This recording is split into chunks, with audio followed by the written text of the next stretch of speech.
And good morning, everyone. Hey, good morning, everyone. It's another good day in Mobile, Alabama. Today is February the 1st, the first day of Black History Month. Start of Mardi Gras, Love Month, February 14th. And today is also 90 days in with the new council. Yeah. So congratulations, y'all made it 90 days. Yeah. Yeah. This is our pre-meeting. Ladies and gentlemen, we're now in the hands of our capable city clerk, Ms. Lisa Lambert. This is the pre-meeting of the Mobile City Council Tuesday, February 1st. We have approval of minutes from January 25th. No issue. Appeals, we have request for a waiver of the noise ordinance on March the 10th through the 13th from 9 a.m. until 9 p.m. And this is in Cathedral Square. We're talking about the Festival of Flowers? Yes. Yeah, that's also great. Hey, I have a question real quick of the other council members. I kind of forgot the process on this as far as contributions from the council. Gina, you normally handle. Well, I mean, but what's our standard thing? Is there a number that they're trying to reach where we all kind of spread it apart? Do you know what that was? And we're supposed to split by 7 or what? Okay. I'll send that letter today because I forgot to do it. That's all. We have a waiver of the noise ordinance request for June 13th from 6:30 p.m. until 7:30, and this is in Cooper Riverside Park. That's fine too. Public hearings today is a public hearing to rezone property located at 118 Kilmarnock. I'm sorry. How do you pronounce this street? Kilmarnock Street. 117 North Catherine Street.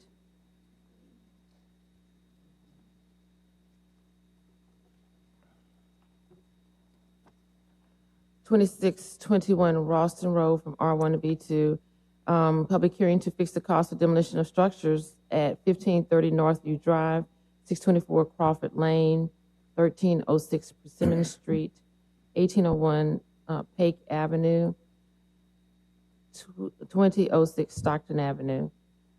Public hearing to consider approval of certificate of public convenience and necessity to George Austin St. Clair, doing business as Mob City Rides to operate a sedan service. Do we know if he's going to be here today? Anybody? Or I can't hear you, Ben. I was asking if we know if he's going to be here today to tell us what this use is for his application to operate these golf carts. I think we maybe just proceed with the public hearing, and then once we get to the agenda item, maybe we hold this thing over a couple weeks, try to find some resolution on the golf cart issue. Is this golf cart? Is that? The application says golf cart. And excuse me. What's the authorized use for that on the streets? I mean, what's our policy and regulations on that with the city? So currently we follow what the state says, and the state says certain golf carts can be written on the street if they meet certain criteria: have a VIN, have headlights, have a tag, and have the signal lights, the directional signal lights. So currently that's what we follow. I think the ordinance that you're talking about says that it has to be authorized also by ordinance as well as state law. But we've typically followed the state law. As long as they met those criteria, we've allowed them to have golf carts. Scott, my concern with it is that just simply that we're right here near Mardi Gras. You know, we don't want to disrupt everybody's, plans to operate and that sort of thing. And maybe there's a resolution that can be found between now and a couple of weeks. That's my thought. Ben, I think that the golf cart ordinance for the city and street ready was already in effect for Mardi Gras a couple of years ago, right? I'm not sure that we have an ordinance, so.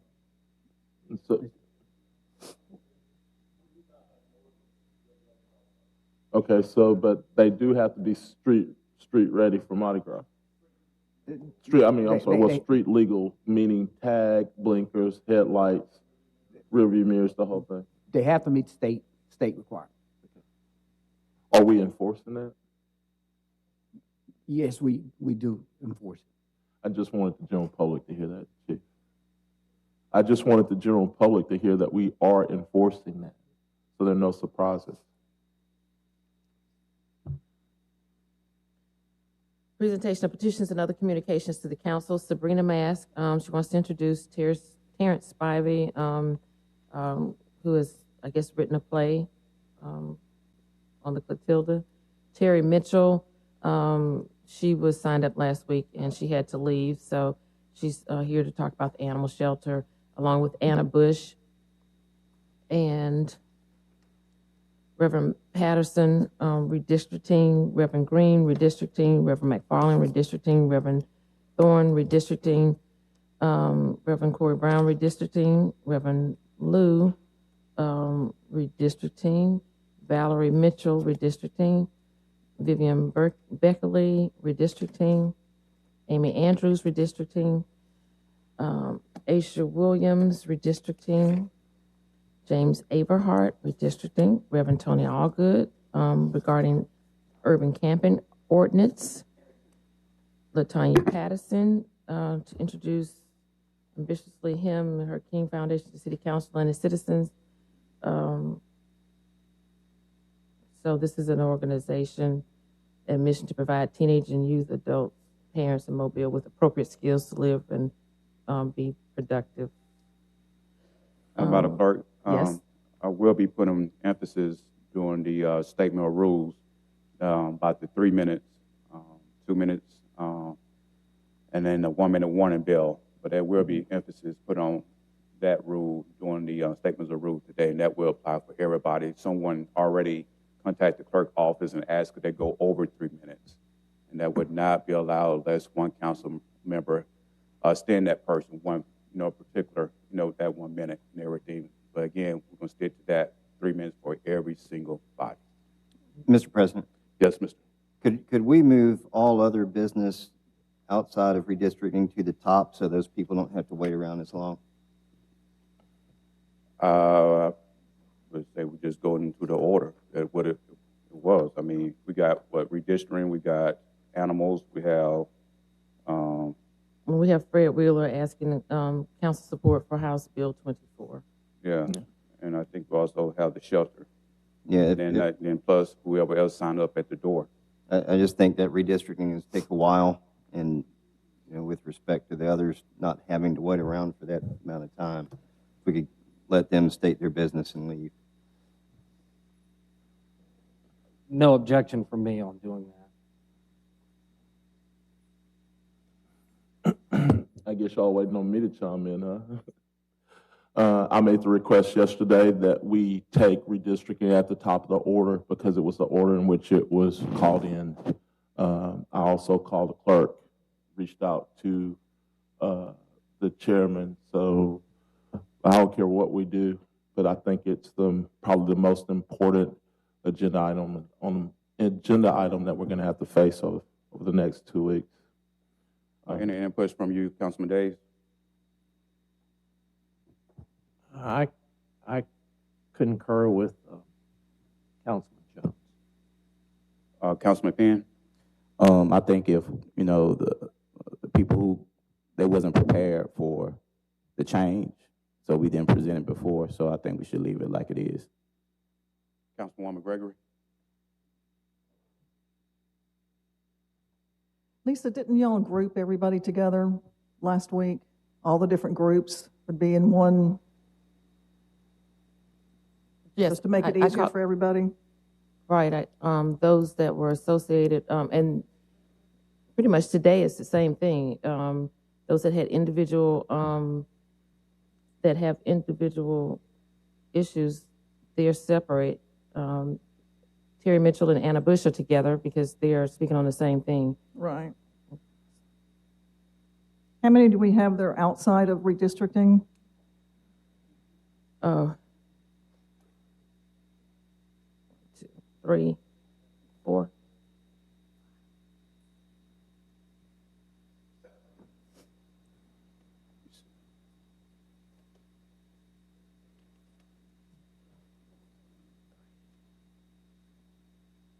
Six people. 6 people that are not here for redistricting, as far as we know, because somebody can sign in at the door, obviously. Yes. Well, let me reiterate. Let Ms. Gregory finish. Yeah.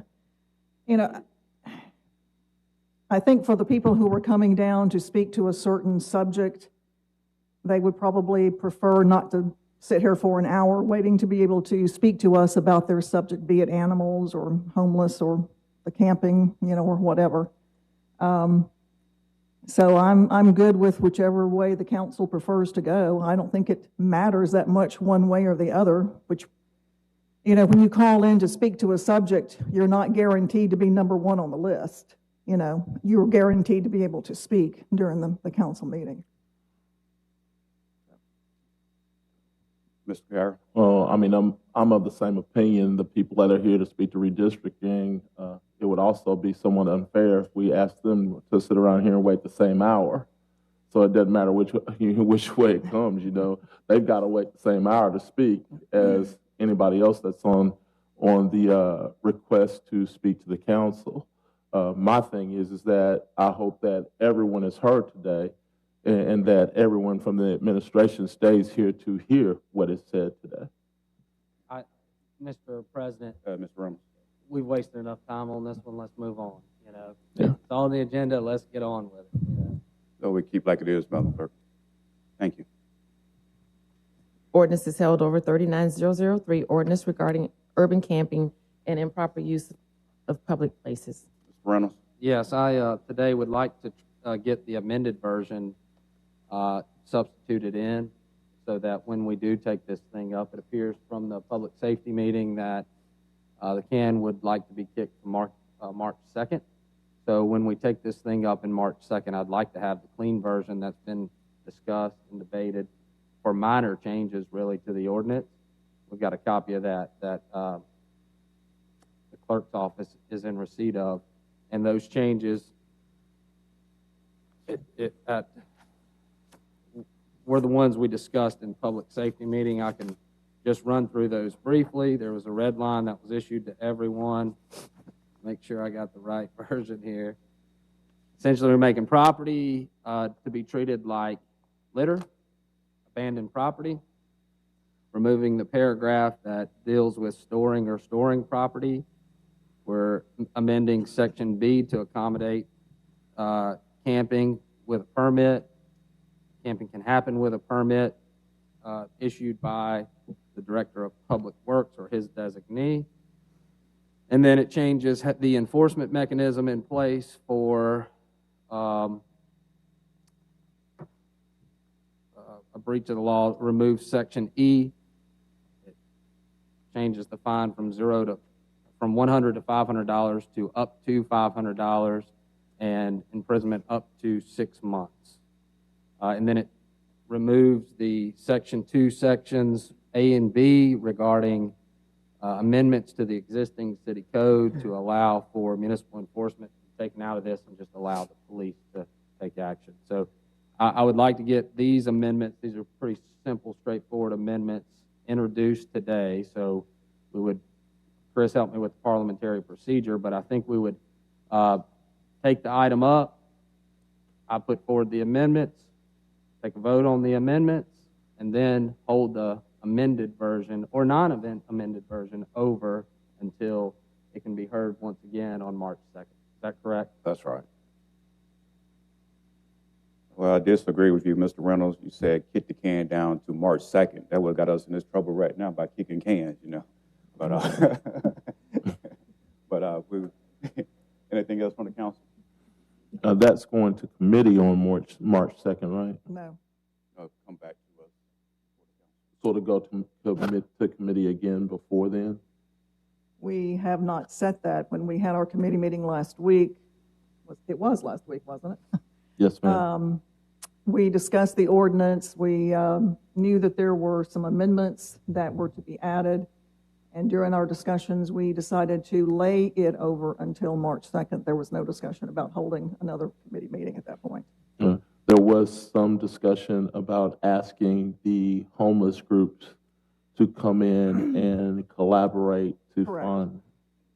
Yes, and Ms. Henderson has already started that. She held a meeting yesterday with a lot of the groups to do exactly what we asked, which was to find out exactly what they are doing and where any gaps may appear in services. So she has started that process already.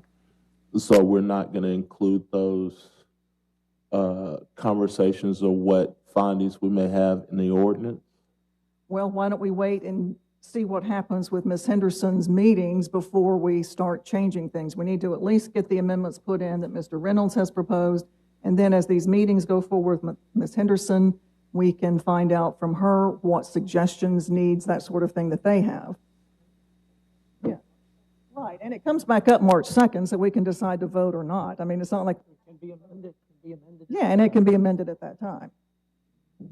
Exactly. Anything else on the council? So not going to committee on March 2nd, is that what I understand? We are laying the, Just lay it over till March 2nd, yeah, make a decision, and then this council may decide to then send it to a committee. unless you would prefer to lay it over longer. I mean, yeah, Or assign it to committee for March 2nd. or, well, we have to do something with the ordinance that's on the agenda today. We Let's either just- vote for it today, or we lay it over for a certain time Let's period. just lay it, let's vote on the amendment today, the amendments that Yeah. Mr. Reynolds has suggested today. And then, as he also has suggested, lay it over until March 2nd. You know, a month from now. And if we're not ready by March 2nd, We can lay it over again. and we need a committee meeting, then we can do that then. This also gives Ms. Henderson and the different groups in town more time to meet and discuss, and for her to provide information for us, and for anyone who wants to participate in these meetings with Ms. Henderson to do so. Understood. So, but you see, going about it that sort of way costs the public another week to lay it over to I'm just March saying that 2nd. it We're is not an going to have a option. committee meeting on March 2nd, so then this council convenes, and then we get the information from everyone, and then we decide later, hey, we'll assign it to a committee meeting for another week. You know, It's- I want to emphasize the public health and public safety concern that exists every single day in this community. And we need to take immediate action in a hurry to resolve this issue. So if we put off a decision on whether to go to a committee until March 2nd, we're not going to have a committee meeting on March 2nd, so then we're going to go another week. And another week. So I'm saying, look, let's make a decision to send it to committee on March 2nd. If the Public Safety Committee has availability, which is my understanding there is availability for the Public Safety Committee to hear this on March 2nd, why don't we go to March 2nd and just go ahead and assign it to committee? Mr. Penn. I would like to get this done as soon as possible. So I'm ready to vote on when, and let's just get it done. You know, if we're gonna meet with people, then we need to use what the information they're saying. If we're doing it, and I'm not saying we're doing it, but if we're doing it for appearance, then let's just vote on it.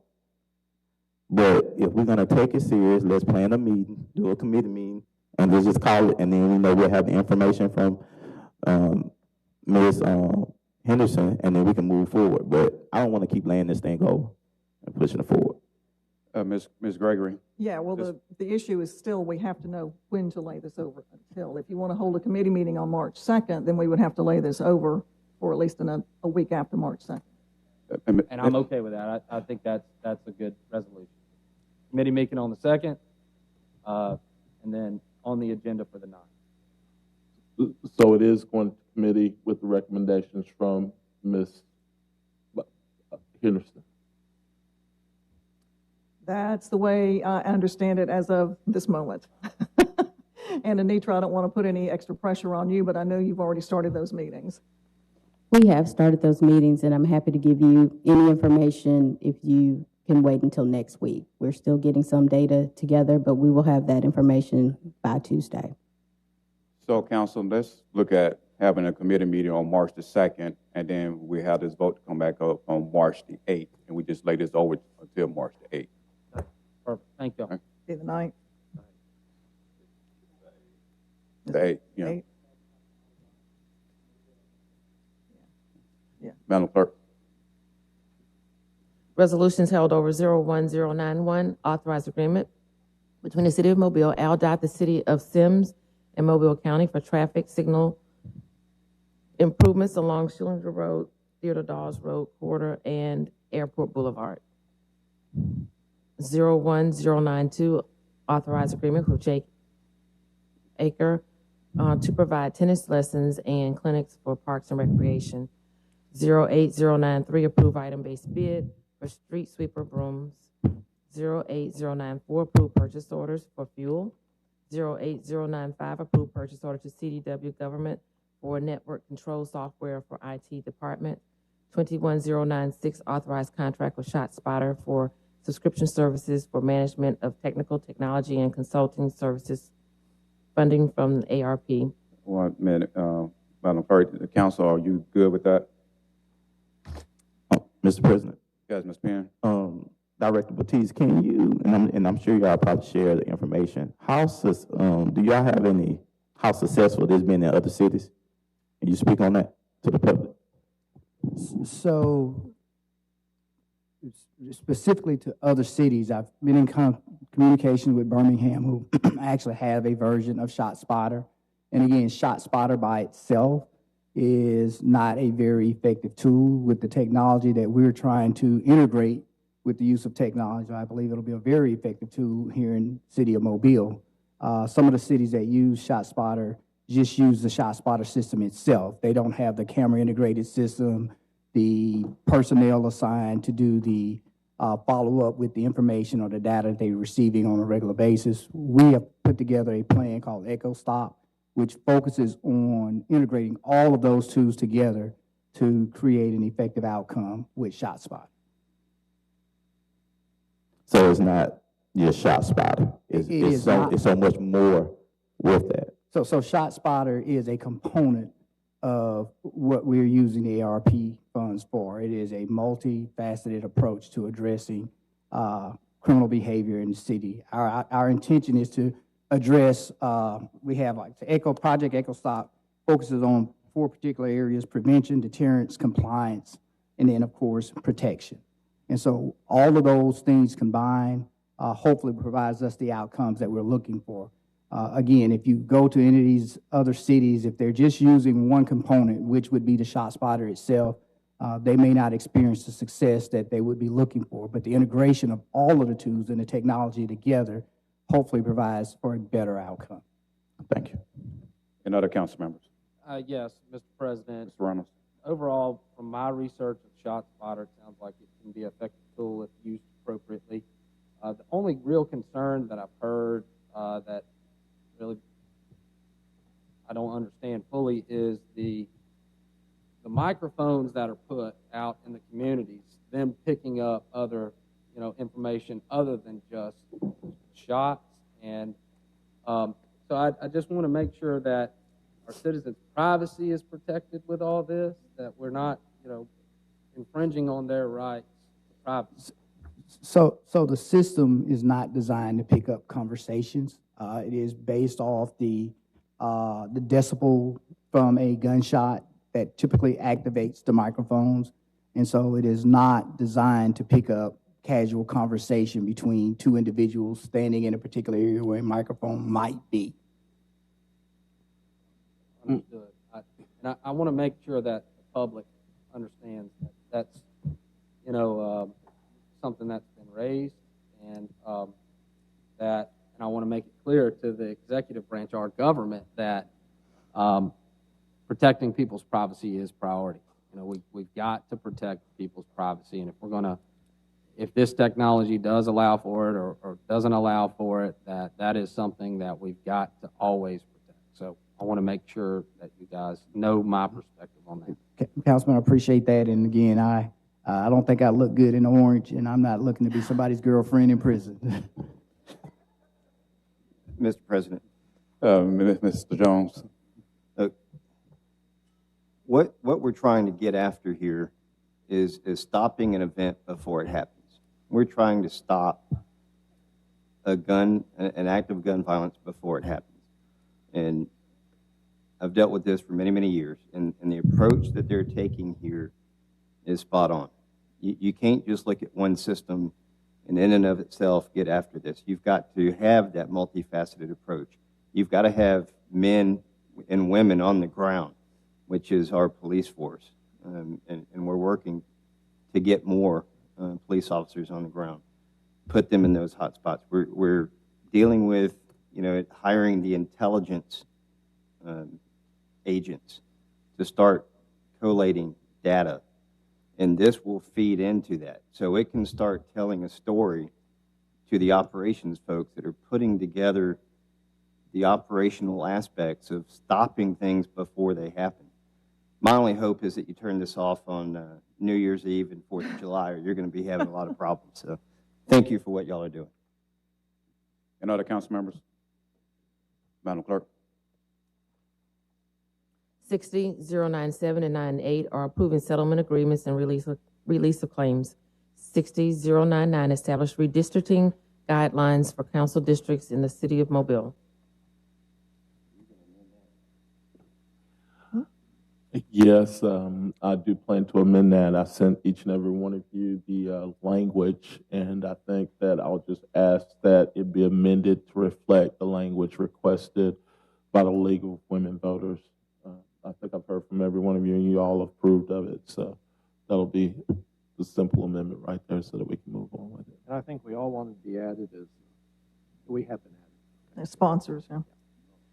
Just want to make sure, so the amended version is the one that the clerk has, and that's the one we'll be voting on, correct? Yes, sir. Okay. I mean, yes, ma'am. Yeah, so we don't have to go through amending it and all of that, correct? Well, it is my understanding that we have to amend it because it was requested to be amended, and we did not rewrite the ordinance with Okay. the new language in All right, it. that's what I was asking, just to make sure we're clear on the process that we have to do. Yes, ma'am. Madam Clerk.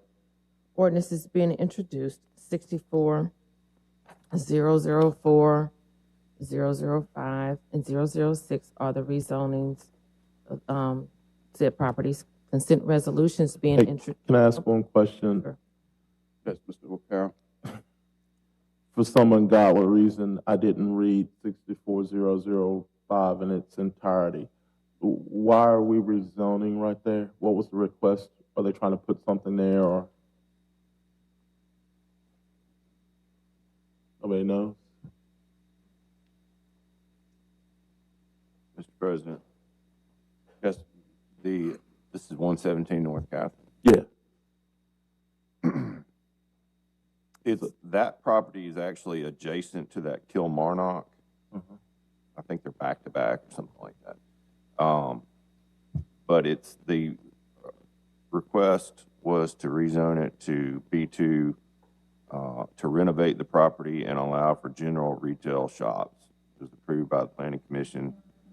A lot of the surrounding area is already B1 and B2. So that's what my notes had. Okay. But So- it'll be held over for a week anyway. Yeah, it's not the apartment complex, is it? That quadruplex right there? I'm not sure. Okay, okay. Consent resolutions being introduced. 31-100 authorize a grant application to the Alabama Department of Environmental Management for the Alabama Recycling Fund grant, no local match. 31-101 authorize a grant application to the Alabama Law Enforcement Agency for Homeland Security Enhancing Cybersecurity Grant, no local match. 31-102 authorize grant application to Bloomberg Philanthropies for cities for financial empowerment fund, and that's no local match. 40, 103, 104, 105, 106, 107 are fixing the cost for demolition of structures. 1530 Northview Drive, 624 Crawford Lane, 1306 Persimmon Street, 1801 Pake Avenue, 2006 Stockton Avenue. 58108 assess cost for removal of weeds, Wheatland Group 1616. 60109 approve award of special bonus to the administrative services employee of the month as part of the mayor's incentive program. 6110, determine an appropriation to the Child Advocacy Center, serves a public purpose, and approve payment. Resolution's been introduced. 01111, authorize agreement with Design Force for an exhibit at the Gulf Quest National Maritime Museum, $76,800, funded by GOMESA grant. Hey, just a quick blurb right there.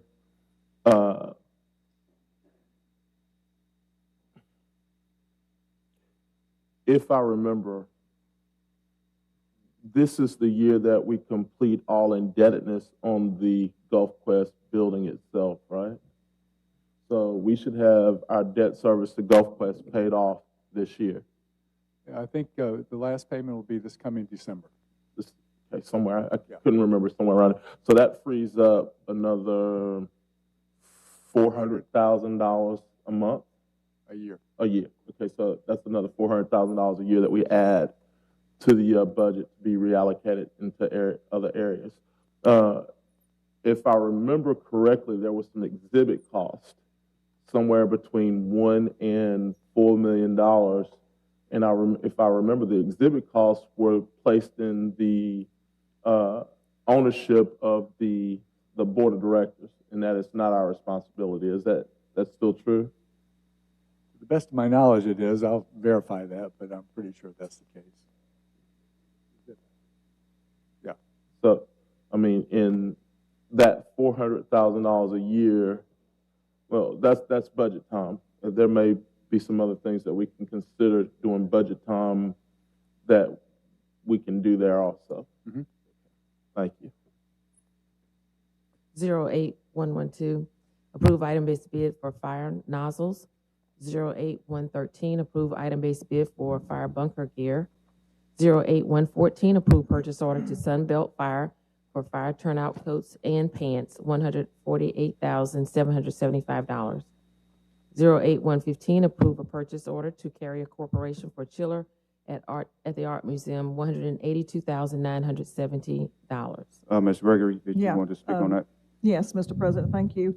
You all should have received an email from Matt Anderson regarding the chiller and the request that we waive the rules and vote for this today.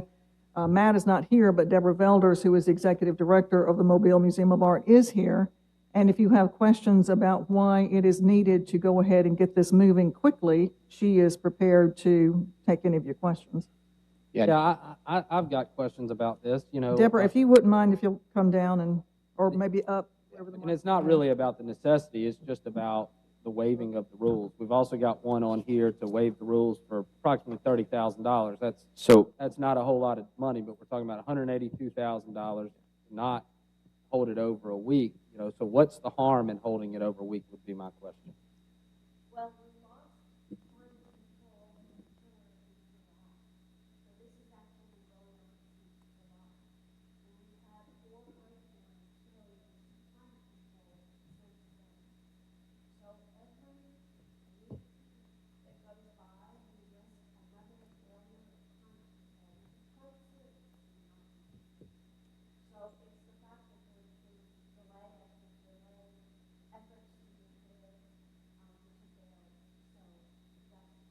Well, my concern with doing this sort of thing is essentially requires that the burden be placed at the feet of the people for the delay. That, you know, why wasn't it on the agenda last week?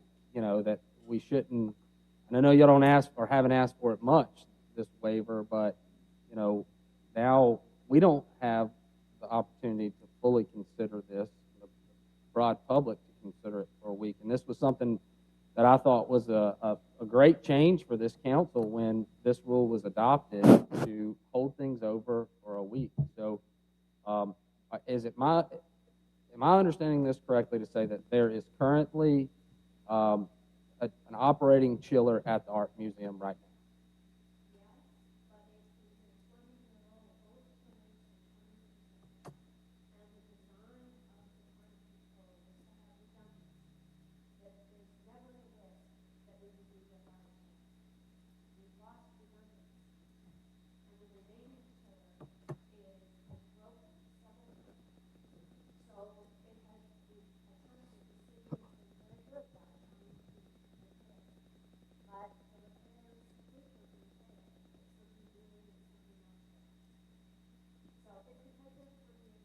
But we're just talking about 1 week, you know, just to right. allow it to be read and seen and heard by the public for It is. transparency. Hold on, Mr. DeLapp, Mr. Carroll, Mr. Reynolds has the floor.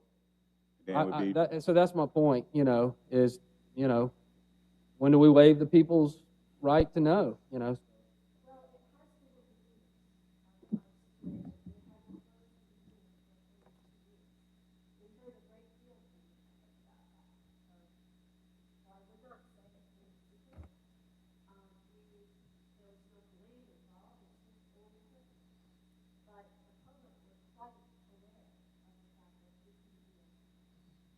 Mr. President. Mr. President, hold up, Mr. Reynolds.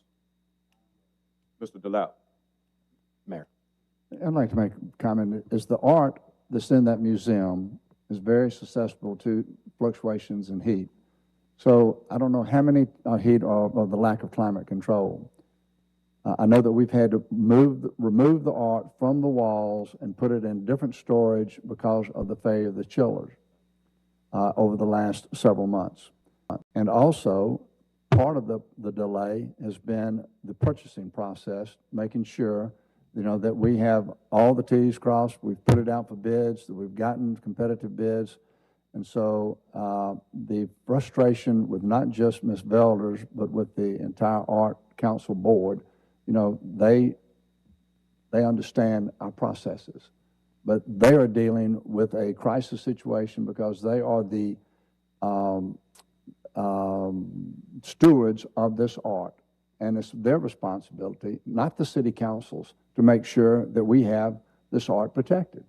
And so that's why we're asking for this waiver, and we don't come often asking for a waiver, but that's why it's being asked for now. And, Mr. President, if I may, just to further amplify, this is for the actual component, and this is purchased off of the state's list. So this is the hardware. And there's approximately, due to manufacturing delays and getting this type of equipment, it's approximately 6 months before this piece of equipment would even show up. So every week matters in terms of getting in the queue to get us one produced and get it ordered. That's what this is for. Later on, several months from now, you'll see another contract come across for the actual installation of this, but we know what we're hearing right now is at least 6 months to get this piece of equipment, which pushes us into the summer season. So every week does make a difference in this case. That's the main reason we're asking for consent, besides the piece that was echoed earlier. Mr. President. Mr. Reynolds.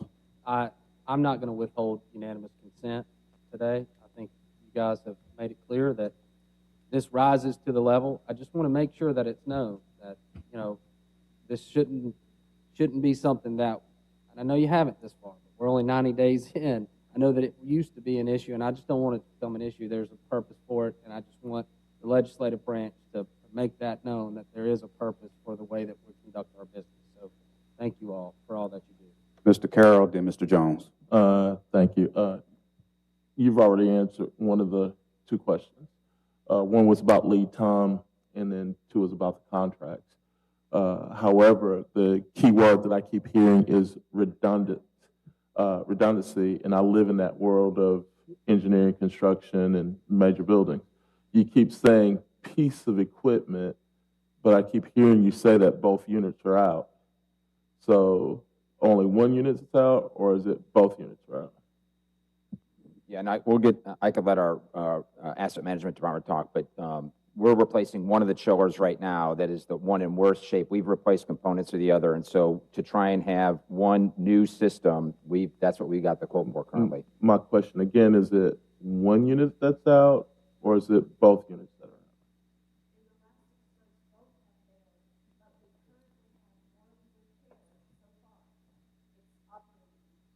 So, I mean, is it operating up to an efficient standard where it won't need repair in the next 6 months or a year? Well, given the last 6 months, it has been repaired 3 or 4 times. So it's a mechanical thing. So various components break. So would it not? We don't feel confident. Would it not make sense while we're going through this process, as opposed to hearing this come back another time in another 6 months for an additional second chiller, to go ahead and get the whole process taken care of, because it doesn't make any sense.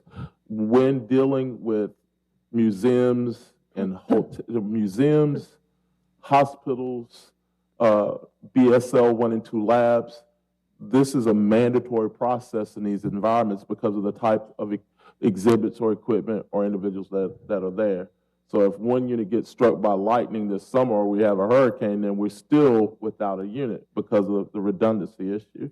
It would be my recommendation that you go ahead and do them both as opposed to only doing one. I don't know what this council would say about the expenditure, but the Mobile Museum of Art, because of the exhibits and styles and paintings in there, especially those that are either waxed that react severely to heat, should be protected. So that would be my recommendation. I'm not going to withhold. I'm going to vote for it. I mean, just because of the nature of what's in the museum and how it acts. But these are the kinds of things in our maintenance of city facilities we should be taking care of routinely to make sure that we never get to the point to where we have an issue with the chiller or redundancy, especially in environments. Mr. President, one last comment is to Councilman Carroll's point. We've actually applied for a grant for the second chiller. We should know on the determination of that grant in April. That would, preclude us from having to put additional $200,000 in the hardware plus the installation. So we'll know more. And if we're not approved, then your recommendation will definitely be taken. I'm absolutely fine with it. Mr. Jones? Yeah, and I'm just a little confused on what it is that we're purchasing. I've heard parts to the chiller, and I've heard chiller completely. Are we replacing the entire unit? Are we putting parts in an old unit? That's the replacement chiller. To date, we've been doing parts. Now we're replacing with the entire new chiller. Thank you. Any other council members? Thank you so much. 08116, approved purchase order for fuel for Wave Transit. 08117, approved purchase order for toter for trash containers and lids. $128,818.27. 09118, transfer funds from general fund to neighborhood development for Africatown redevelopment, $250,000. Could we get some more information on that?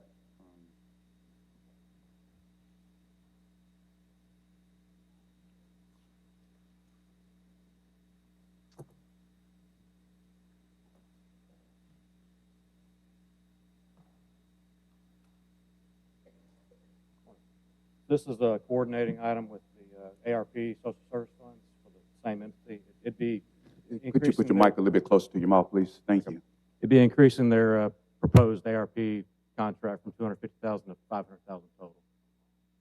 The Africatown Redevelopment Corporation. So this is going to a particular group or? The state authorized redevelopment corporation. And this is for the redevelopment. So It's the Africatown Redevelopment Corporation. Corporation got left off. So is this for the neighborhood itself or just for the? It's for that board that got set up about 4 or 5 months ago, so they can hire staff and start their operations. Anybody else having a question? Yeah. Mr. Jones? This just leads to a lot of questions for me. I would sort of like to see exactly what this is going to purchase. $250,000 is a lot of money. How many staff? What's the scope of work? Is there timelines, milestones associated with this? What's the end result? What are we going to get for the $250,000? So this would be in addition to the $250,000 that's proposed through ARP funds, which is going to be a very structured Treasury dictated contract. So it'll be director, office personnel, supplies. The county is taking the building that we purchased and actually going to knock it down and build a new building. This is part of that coordination effort with the county, so that we're paying for operations while they pay for the building. Joe? Mr. President. Yes. This is the corporation was actually formed through the state legislature last year. And so this is to take care of the operating expenses of of this corporation for the redevelopment of Africatown. Operating expenses. Yeah, and would you also note that the administration and everyone else will have an intense oversight to make sure that the direction in which the group in the neighborhood that's going, that we're trying to help as much as possible out there. It is, it's not something where we're just turning everybody loose to do whatever it is they want to do out there. It's so that this neighborhood can feel the government and it can see its way back to revitalization in a healthy part of the community. I commend the administration on the effort to also bolster and back up the funds that also come from ARPA on this. Okay, all right, thank you, Ms. Ron. And the reason I pretty much ask about this, I support Africa Town 110%, but there have been some citizens, especially in the Maysville community, that also been hollering about neighborhood revitalization. So if the questions come back up to me, I know exactly, what, where we're staying at, where this money is actually going towards. But there is a cry, especially in the Maysville community, about neighborhood revitalization in there. So, just heads up on the administration, just in case those questions come aiming towards us. 21119, authorized contract with Canon Solutions America for copier rental and support Mobile Police Department, $218,037. Mr. President, Mr. Jones? is this an annual contract? Yes, sir. All right, thank you. 31120, 121, 122, updating the American Rescue Plan to allocate funds to various social services organizations, $1,539,050. To allocate funds to the Boys and Girls Club of South Alabama, $260,000, and to allocate funds to Small Business Assistance, $2 million. 37123, consider approval of a certificate of public convenience and necessity to George Austin St. Clair. And again, I would move that we just hold that one over a couple of weeks. But this one is, a couple of weeks? 2 weeks? Yeah, we just want to get past Mardi Gras, right? So that there are no questions. Yeah. I'll just give us the, opportunity to try to find a resolution to it if there's some gap that exists. Discussion with the executive branch, try to accommodate the guy's application. I don't know that we can approve it as it's written. So my question is, just to the administration, y'all have issues with this? Well, it says he's wanting to operate a golf cart from 5 p.m. to 1 a.m. I mean, on the streets. I think we probably need to talk about that and try to find some resolution to it. I mean, that's in breach of state law as far as I can tell. So, a breach of state law to operate a golf cart from 5 p.m. to 1 a.m.? I think the real question is, what kind of golf cart is he going to have? Yeah. And to what purpose does he want to put it? Yeah, I mean, because if he's downtown from 5 p.m. to 1 a.m., I mean, sounds like he's shuttling people somewhere to a hotel or to a restaurant or somewhere where they might not need to be driving themselves. So it may be a public service that he's providing. Yeah, and that could be. That's why I asked if the gentleman was here to try to understand a little bit more about what he's operating, what sort of service he's operating. But I mean, my reading of the state law is that it says from sun up to sundown.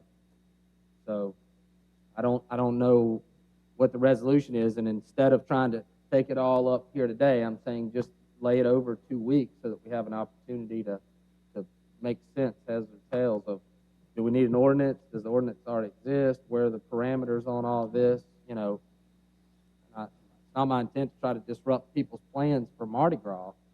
That's not what I want to do. I think our city attorney has something. Mr. President? Okay, Mr. Davis.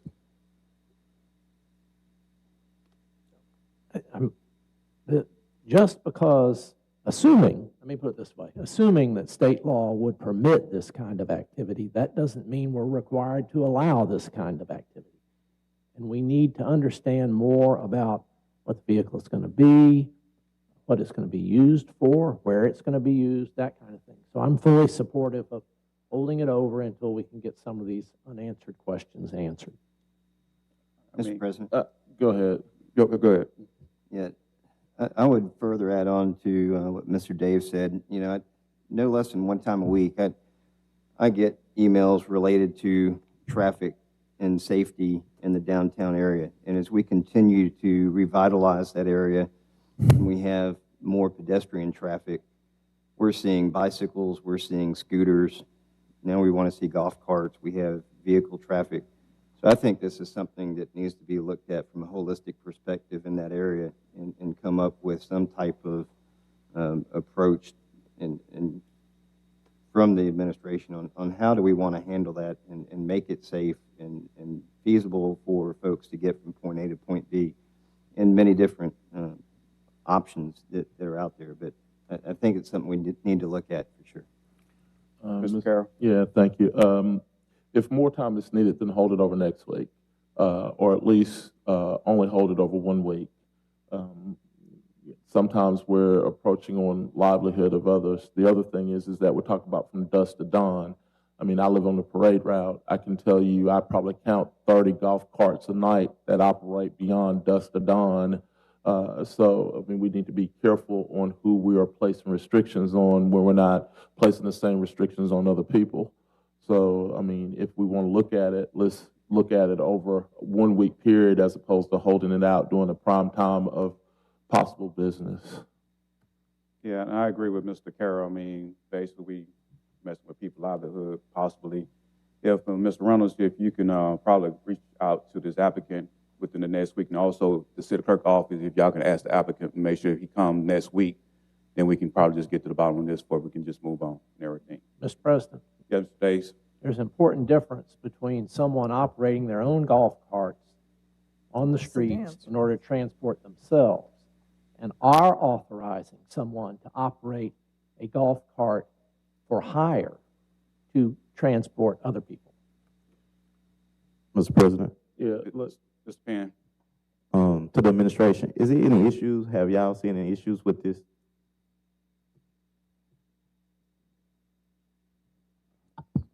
You know, typically we have people complain about golf carts. Again, if they're unauthorized based off the state law, then we, in some cases, provide a warning. After we've given warnings, we update our Mardi Gras, and particularly we usually have the problem during Mardi Gras.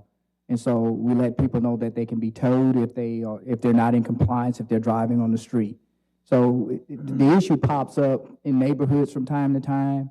But again, it's all about are they in compliance with what the state law says if they are street legal. Street legal, for them to be street legal, they have to have a VIN, they have to have headlights, they have to have a tag properly displayed on the rear, and they have to have directional turn signals to be able to be driven on the streets in neighborhoods primarily. So we do get complaints from time to time, but they're not overwhelming in the community on a regular basis. So if it's street legal, then it should be an issue with this. If they're street legal, it typically is not an issue. As it relates to doing business, we have not had any complaints that I'm aware of in relationship to them operating as a business. I would suggest we hold it over a week, because I believe in a week we can figure that out. Carroll. Thank you. I'm just going to say this and let it go. We don't have a problem with rickshaws. We don't have a problem with pedal pushing, with pedal power carts downtown. I don't think we're going to have an issue with golf carts. Any other council members? Madam Clerk. Okay, so this is just going to automatically lay over 1 week, right? Yes.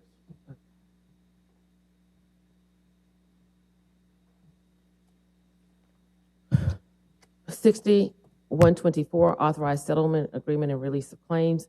21125, authorized contract with Robert J. Baggett for Mobile, Alabama Cruise Terminal repair, recoat flooring, $30,160. Mr. Snowden. Yeah, Mr. President, we would ask that you vote on this today, just because the cruise ship's coming in March 5th, and these are one of the last items that we would like to take care of before you have passengers go on board. It's just to resurface that area on the balcony at the cruise ship terminal. Council members, any questions? I just had one. This contract's under $50,000. I mean, it's something y'all could take off with, right? That's what we have in the past used as a figure, 50,000 and under. Generally, we went ahead and voted, yeah, one way or the other. So I must have missed something. I'm sorry. It just needs to be moved. Yeah, let's go ahead with it. Yeah, I mean, it can be moved to consent, or we can just waive the rules, whichever is We can easiest. just waive the rules. Waive the rules. Call for public hearings, 4126, call for public hearing to consider the application of Ruby Smith doing business as SURE Transportation to operate a shuttle service scheduled for February 15th. Announcements. Anything from the council? Yes, Mr. President. Carol. Mr. Snowden, can you tell me about the dogs? I'm still getting Polk Street dogs haven't been caught yet, but I do hear that we're catching some of the other dogs. But there still seems to be an issue with a couple of Polk Street dogs. Can you tell me where we are? Right. We are still currently, we do answer all those calls. We're looking for those dogs. We've ordered some new equipment, which we discussed before with the net guns. So that is going to be our next strategy to try to get these dogs once this equipment comes into play, because we do have the traps deployed and we are monitoring the traps.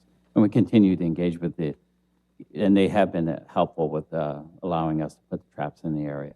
Yeah, I feel like the dog catcher. I constantly get, emails now about where they are and what time they're there. And just recently, I've got a couple of emails and pictures about them sleeping on Dolphin Street at Dolphin and Sims. I don't know if you're getting the same thing. I do. And when we do deploy there, as you know, they're a moving target. I mean, our folks, respond and they are gone.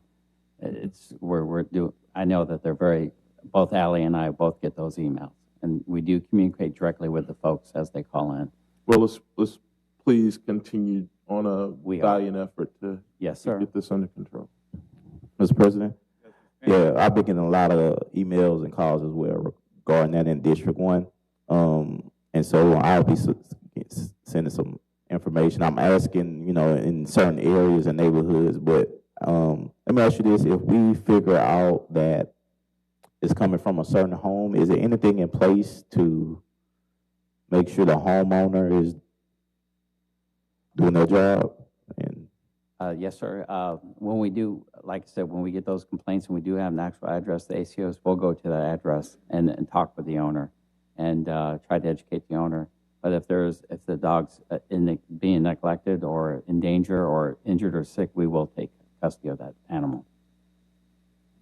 Thank you. Any other council members? Ms. Gregory?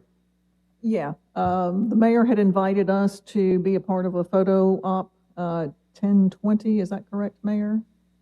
I think? Yeah. Yeah. So if we can all meet by the stairs in the atrium. Okay. Okay. Anything else from the council? Anything from the administration?